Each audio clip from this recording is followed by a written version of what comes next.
Good morning, people. Happy Friday. Justin Timberlake is pretty happy because it's May 1st and people can stop tagging him in the it's gonna be May memes. But an important time about May is that rookie mini camps are about to start. And that kind of leads us into the NFL calendar and why that's important for best ball, redraft, dynasty, and whatnot, because this is where we get information released from the NFL, where we get to kind of ponder over little news and whatnot. So, in terms of what contests are open, best ball contest opened about a week ago. Dynasty rookie mini drafts probably happened last week or happening over the next couple weeks.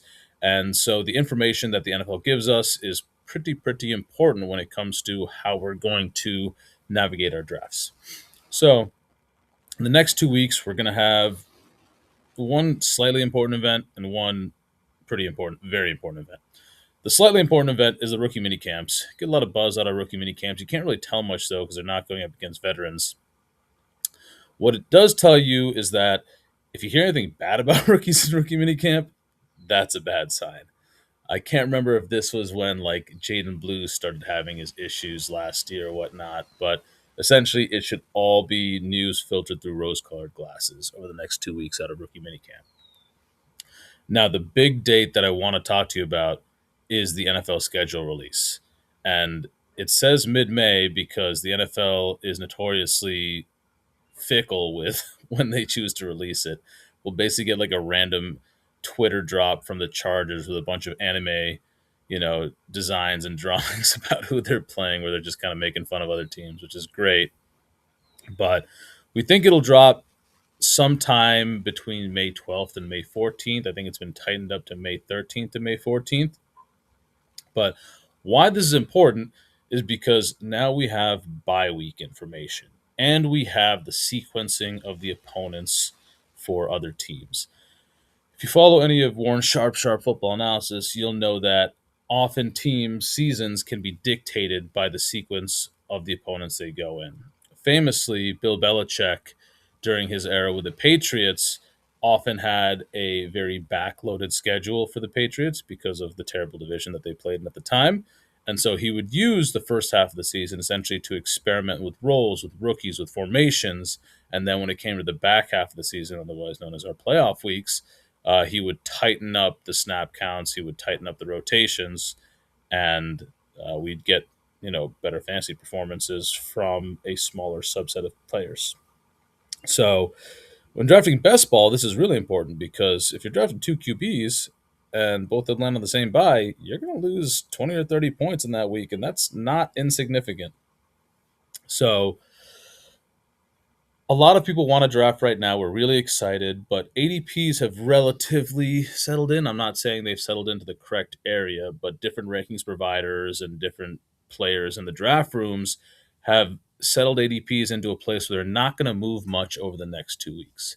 So, my recommendation is if you want to draft, go ahead and draft, but I would make sure you're drafting for good reasons, either practice for upcoming drafts or whatnot, or just because you're trying to get over 1,000 drafts in and you need to do volume now to get it in. The one thing that I would not mind drafting are the time boxes, and I'll go into that a little bit after this and why and how to draft the time boxes. But specifically for right now, the NFL calendar is going to give us a schedule release in about 2 weeks. And one thing that you can do is you can take advantage of some promos. I would consistently refresh the DraftKings promos page because they are on track to basically give a full rake free Millie Maker this year.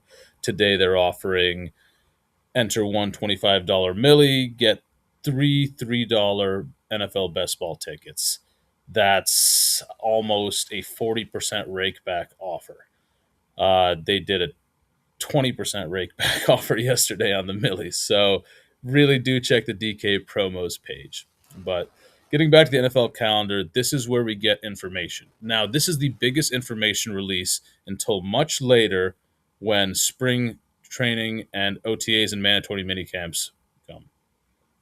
Now, in mid June, we start to get OTAs and mandatory minicamps, and that kind of helps us tell who is in pole position to begin the off season. Then we have key designations. AJ Brown trade. Just go look at my Twitter and everybody else what they're saying about AJ Brown. I mean, I think Legendary Upside has AJ Brown assigned to New England already. Franchise tag date. This is helpful because players cannot sign a long term deal. So often you can see some holdouts at this time. I mean, occasionally you can see players force their way out to a trade. I'm looking at Brees Hall. He's kind of pissed he didn't get a deal. I'm not sure if he'll be a Jet this year. Same thing with Kyle Pitts. He might get traded before this date. But after July 15th, they're basically stuck on the team or they pull a Le'Veon Bell and sit out the season. Then the fire hose, full OTAs and mandatory minicamp schedule. Sorry, not that. Then training camp, which is in mid-July to it's mid-July to August. So that's when we get the fire hose of information. That's when we find out the sleeper running backs, who's playing wide receiver 3, all the formations and whatnot. And so we go through some dead times in that space. So the dead time is basically from the couple days after the NFL draft until the schedule release. And so teams that you're going to draft in that dead time, I mean, it's fine to draft them if you have good reasons to, but nothing's really changing, and you're going to get into some pretty tough rooms in terms of drafting. And then once again, after the schedule release in mid-May, we have all of May to basically mid-June, which is another dead time, and you'll be consuming a lot of content in that time. So just be careful not to draft the same teams over and over again in those times.